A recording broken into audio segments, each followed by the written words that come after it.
देखिए, ये जो समझौता अमेरिका ने किया है, उसके अंतर्गत वो 1.6 बिलियन डॉलर का वहाँ पर पैसा लगाना चाहते हैं। बलूचिस्तान में रिको डिक नाम की एक खान है, जिसमें कि सोना और कॉपर और सब रेयर मिनरल्स वगैरह की बारे में संभावनाएं हैं। इसका जो ओनरशिप है वो एक कैनेडियन कंपनी के हाथ में रही है, जो कि वहाँ पर अस्थिरता की स्थिति की वजह से और सोने के दाम में पहले कमी की वजह से वो इस क्षेत्र में, इस खदान में वो निवेश नहीं करना चाहती थी। अब क्योंकि सोने के दाम ऊपर हैं, इसलिए इसको ये काफ़ी अच्छा प्रस्ताव बन गया है। और दूसरी ओर अमेरिका ने जो 55 देशों की एक सम्मेलन किया है, जिसमें कि क्रिटिकल मिनरल्स के ऊपर सप्लाई चेन्स चीन के बाहर लाने की बात की गई है, तो उसके अंतर्गत ये समझौता हुआ है। और आपको याद होगा कि जब आसिम मुनीर और प्रधानमंत्री शहबाज शरीफ प्रेसिडेंट ट्रंप से मिले थे कुछ महीना पहले, तो उन्होंने वहाँ पर वाइट हाउस में ही ये रेयर अर्थ मिनरल्स दिखाए थे और ऐसा दावा किया था कि ये बलूचिस्तान में हैं। तो अमेरिका की सोच इस बारे में, पहली बात तो क्रिटिकल मिनरल्स और सोने को लेकर है। दूसरी बात ये होगी कि वो ईरान के करीब है और ये बलूचिस्तान जो पाकिस्तान का प्रांत है, उसका तकरीबन 900 किलोमीटर का बॉर्डर चीन में होता, ईरान के साथ होता है। और इसको वो शायद इसका इस्तेमाल करना चाहें, बॉर्डर को ईरान के विरुद्ध गतिविधियों को इसकी आड़ में, इस प्रोजेक्ट की आड़ में लिया जा सकता है। तीसरा जो मंतव्य हो सकता है अमेरिका का, कि CPEC China Pakistan economic corridor जो गवादर पोर्ट को बलूचिस्तान का है वहाँ तक जाकर के अंत होता है, उसमें चीन ने बड़े निवेश के वायदे किए हैं और चीन चाहता है कि वो इंडियन ओशन में वो अपनी पैंठ जमाए और ग्वादर उसके लिए एक महत्वपूर्ण जगह होगी। लेकिन अमेरिका अगर इसमें आता है, चीन अब ग्वादर में पोर्ट और एयरपोर्ट बनाने में थोड़ा सा आनाकानी कर रहा है, क्योंकि वहाँ पर BLA बलूचिस्तान लिबरेशन आर्मी के विद्रोहियों का दबदबा है और अक्सर कांड होते रहते हैं और चीन के कुछ लोग वहाँ पर हताहत भी हुए हैं। तो इसको लेकर के चीन कुछ इस प्रोजेक्ट के बारे में, सीपेक के बारे में थोड़ा ठंडा हो गया है बलूचिस्तान में, तो अमेरिका को इसमें एक पहल मिल गई है।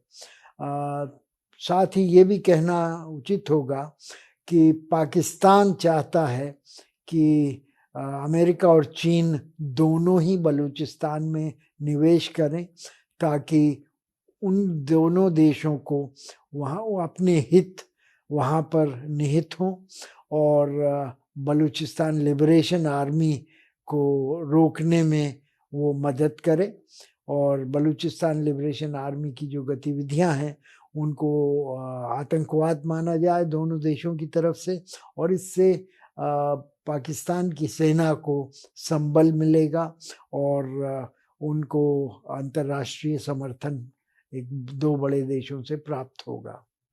आखिर किस रणनीति के तहत अमेरिका इन्वेस्ट कर रहा है? इसका जवाब पहले दिया जा चुका है काफी विस्तार से, लेकिन रणनीति के तौर पर अगर देखें तो पाकिस्तान एक सामरिक जगह बन गई है अमेरिका के लिए। उसका स्ट्रैटेजिक इम्पोर्टेंस बढ़ गया है, क्योंकि बलूचिस्तान ईरान के साथ उसकी 900 किलोमीटर की हद है, जिसमें कि दोनों तरफ गतिविधियां विद्रोही गुटों की होती हैं। ईरान के विद्रोही जो जैश अल अदल के नाम से जाने जाते हैं, वो सुन्नी विद्रोही हैं। वो पाकिस्तान में शरण लेते हैं और पाकिस्तान से अपनी गतिविधियां करते हैं। तो अगर अमेरिका की रणनीति को देखें तो वो चाहेगा कि वहाँ पर अपना वजूद तगड़ा करे, और इससे वो शायद इसकी आड़ में जैश अल अदल के लोगों से या और लोगों से वो संपर्क करना चाहेगा।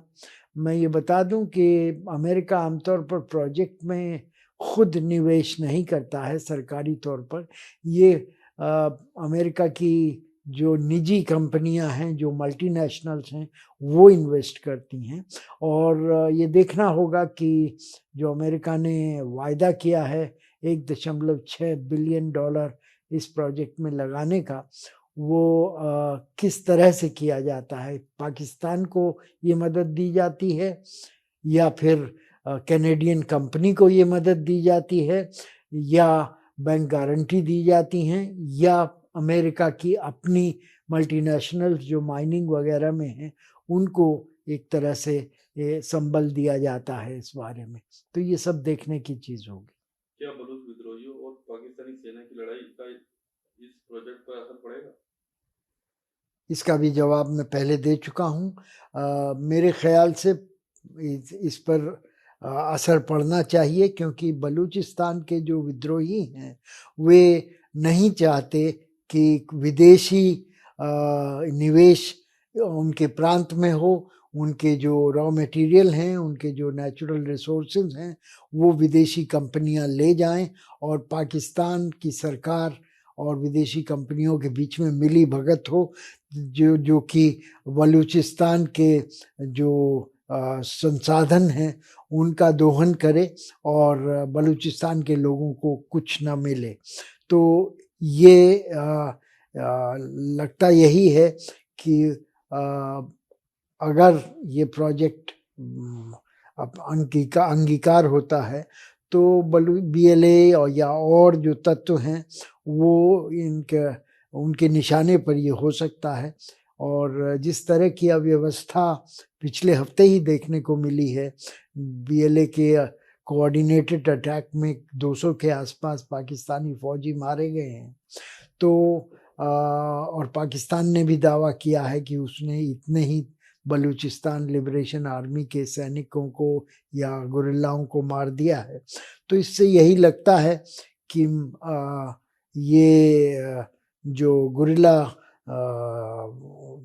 वॉर है ये शायद जारी रहेगी, और इससे इस प्रोजेक्ट के ऊपर असर पड़ सकता है और इस प्रोजेक्ट का गुरिल्ला वॉर के ऊपर भी प्रभाव पड़ेगा। ये भी कहने के योग्य है कि ईरान को अपनी सीमा के इतने करीब बड़े अमेरिकी निवेश से चिंता हो सकती है, और इस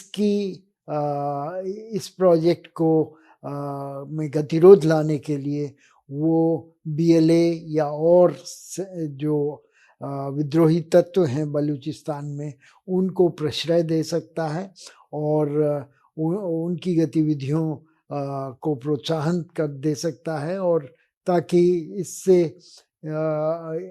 जो गतिरोध बना हुआ है वहाँ पे अस्थिरता की स्थिति है वो कायम रहे, और ये प्रोजेक्ट और अमेरिकी निवेश या अमेरिकी वजूद वहाँ पर बढ़ने न पाए।